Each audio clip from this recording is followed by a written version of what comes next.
নমস্কার বন্ধুরা, ঘরকন্যা টুকিটাকিতে তোমাদের স্বাগত।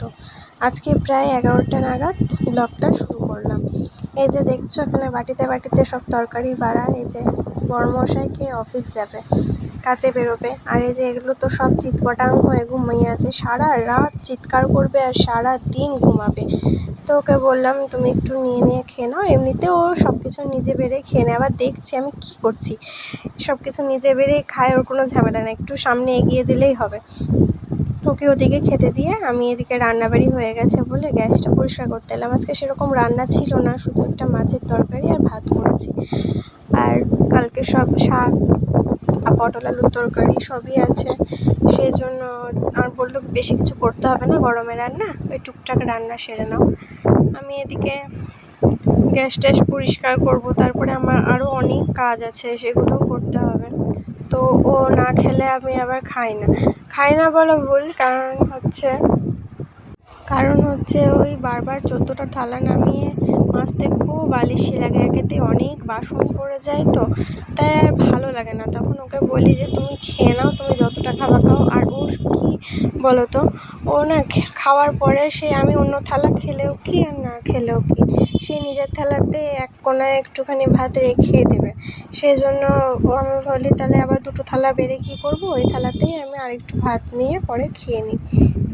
আবার কোনো দিন খাওয়া যদি পুরোটাও যদি খেতে পেরেও যায় তাহলে খেয়েও নেয়। তাও তাও আমি বলি যে থাক, আর থালাটা নামাতে হবে না, রেখে দাও একটু এক কোনায় জল দিয়ে, আমি পরে জল বুলিয়ে আমি খেয়ে নেবো। আর বারবার সব নামিয়ে টামিয়ে মাজতে ভালো লাগে না। এই আমার গ্যাস মোছা হয়েই গেল। এই তার করতে করতেই পেছন থেকে এসে বলবে তাড়াতাড়ি করো, জল দাও, টিফিন দাও, রেডি তো হয়েই আছে, ব্যাগ ট্যাগ সব সামনে সামনে গুছিয়ে দিয়েই এসেছি, জলও দিয়ে এসেছি, তাও এসে বলবে দাও দাও দাও। আর প্রত্যেক দিন এই গ্যাসটা একবার রান্নার পর পরিষ্কার না করলে হয় না। এই যে দেখেছো, দুপুর 1টা বাজতে যাচ্ছে আর আমি সকালের খাবার খাচ্ছি। একটু মাছ ভেজেছিলাম, তো সেই মাছের তেলটা দিয়ে বেগুন ভাজা দিয়ে আর একটু কালকে ডাঁটার তরকারি ছিল, ওইটা দিয়ে খেলাম। তারপরে এই দেখো কত কাপড় ভিজিয়েছি, প্রায় 20-25টা মতো কাপড় ভিজিয়েছি। কাচতে হবে, দেখো বললাম না প্রচুর বাসন পড়ে আমার। আমি অল্প অল্প করে করলেও আমার প্রচুর বাসন পড়ে। আর এদের তো কোনো ব্যাপারই না, সারাদিন ঘুমাচ্ছে, যে ফ্যান চলবে আর সারাদিন ঘুমাবে। ফ্যান অফ করে দিলে আবার কাঁদে যে ফ্যান চালানোর জন্য। তারপরে দেখো আজকে আমি ওকে বলেছিলাম বেশি কিছু বাজার টাজার নাই, তো একটু বাজার নিয়ে এসো।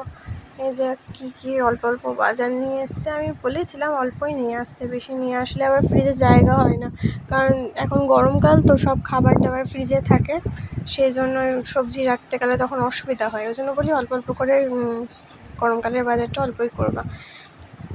ঝিঙে এনেছিল, তারপরে হচ্ছে পটল এনেছিল, টমেটো এনেছিল, আর একটা পেঁপে এনেছিল। পেঁপে আমরা মানে তরকারি খুব একটা খাই না, তবে মাঝে মধ্যে ইচ্ছে করে। এবার অর্ধেকটা করে রেখে দেবো, তারপরে অর্ধেকটা দেখবো কদিন পরে করতে যাই, তো দেখি হয়ে গেছে, পেকে গেছে। তখন আবার ওই ফলের মতো একটু বিট লবণ আর গোলমরিচ দিয়ে মাখিয়ে পিস পিস করে ছোটো ছোটো করে কেটে নিয়ে পিস পিস করে দিয়ে ওটাকে বেশ খেতে বেশ ভালো লাগে কিন্তু।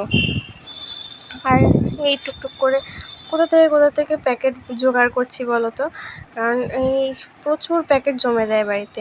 মিষ্টি আনা হয়, এটা সেটা সব কিছু আনা হয়, দিয়ে প্যাকেটগুলো থেকে যায়। তো একবার করে ইউজ করি, কিছু সবজি রাখি, পরের বার সেটা ফেলে দিয়ে আর ইউজ করি না। এই যে পেঁপে এনেছিল, আদা এনেছিল, তারপর পেঁয়াজ অল্প কটা ছিল, আমি বলেছিলাম একটু পেঁয়াজ এনো। আর ও না নতুন বাজার থেকে বাজার নিয়ে আসে, আর বললো যে এখন অত সময় নাই, আমাকে 11টার মধ্যে বেরিয়ে যেতে হবে, তা তুমি আমাকে করো, এই বাজার থেকে এনে দিচ্ছি হবে? আমি বললাম হ্যাঁ হ্যাঁ, কোনো আপাতত 2-3 দিন চললেই আমার হলো।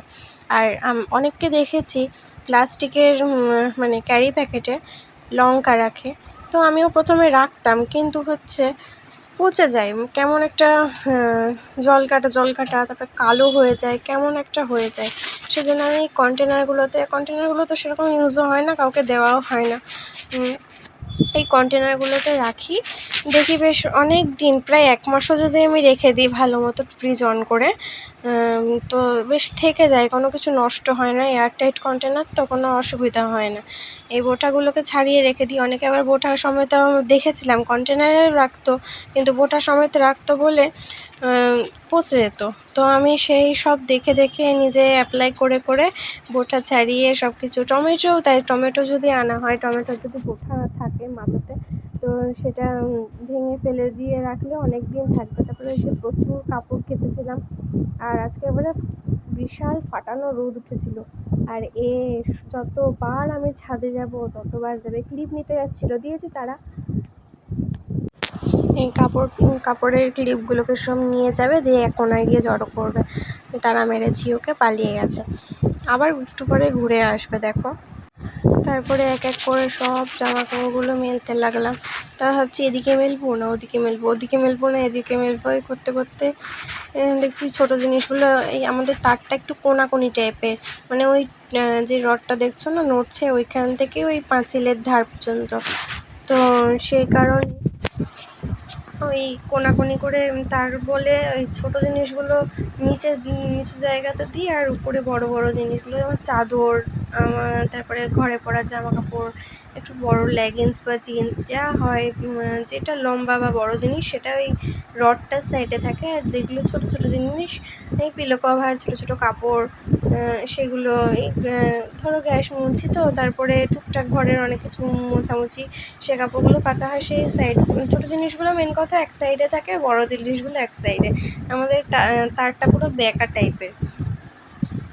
আমার বরকে যদি বলি কাপড় কেচে, মানে আমার বড় যখন কাপড় কাচে নিজের ইচ্ছাতেই কাচে, তো তখন ও যখন ওই বিছানার চাদর টাদর কাচে না, ও এই জল চিপতে পারে না, জল চিপতে গিয়েই আমাকে ডাকবে, আসো আসো আসো, এটা জলটা চিপতে হবে, জলটা চিপতে হবে, আমি একা পারছি না। কিন্তু দেখো আমি একা একাই কি সুন্দর চিপে ফেলি জলটা। অনেকে আবার চিপতে পারে না, আমি আবার এই একটা ধার ধরে ঠিক চিপে ফেলি।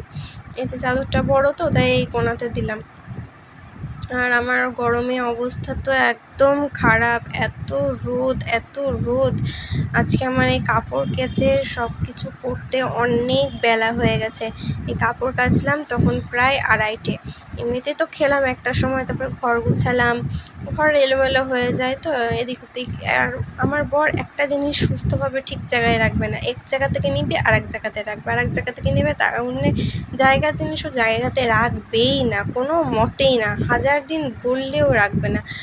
যে বলে আর লাভ নাই, বলে বলে আমার মুখ দিয়ে ফেনা উঠে গেল। আমি থাক, ওই গোটা ঘর অগোছালো করে চলে যায়, ঘর গোছাতে গোছাতেই আমার 1 ঘন্টা। এখনও বালতিতে প্রচুর কাপড় আছে, আমি আর সব কটা মেলার জায়গা পেলাম না। একটা দড়ি ছিল, দড়িটা ছিঁড়ে গেছে, দেখেছো 4:45 বাজে। আমি তখন ওই স্নান টান করে পুজো দিলাম, পুজো দিয়ে তারপরে একটু খেলাম। তার আগে ওই যে ঘর মুছেছি, কাপড় কেচেছি, ওই করতে করতেই মানে আমার হয়ে গেছে। তারপরে বিকেলবেলায় প্রায় 5:30 নাগাদ আমি ছাদে উঠেছি। এই যে আবার লেজুরটা আমার পেছন পেছন চলে এসছে দেখো, মানে ওর কোনো কাজ নাই, সারাদিন ঘুমাবে আর আমার পেছন পেছন ঘুরে বেড়াবে। গাছে অনেক ডাঁটা হয়েছিল, কিন্তু ডাঁটাগুলো আর পাড়া হয়নি, অনেকটা উঁচুতে ছিল। আর আকাশে ওই মেঘটা না এত সুন্দর লাগছিল, আমার খুব ভালো লাগছিল, রোদের ছটাটা পড়ছিল। আর এই যে বাকি যেগুলো আর ছিল পরে, সেগুলো কেচে আবার মেলে দিয়ে গেছিলাম, সেটা শ্যুট করা হয়নি। স্নান করে বেরিয়েই কটা আমার মেলতে চলে এসেছিলাম, তখন দেখলাম 1 ঘন্টা প্রায় হয়ে গেছিলো। আর এই টুকি মারে কোনো ভয় নাই যে পড়ে যাবো বা কিছু, আর টবগুলোকে ফেলে মাটি টাটি বার করে একাকার। আজকের ভিডিওটা এই পর্যন্তই। সবাই ভালো থেকো, সুস্থ থেকো, আর আমার চ্যানেলটা প্লিজ সবাই সাবস্ক্রাইব করে দিও।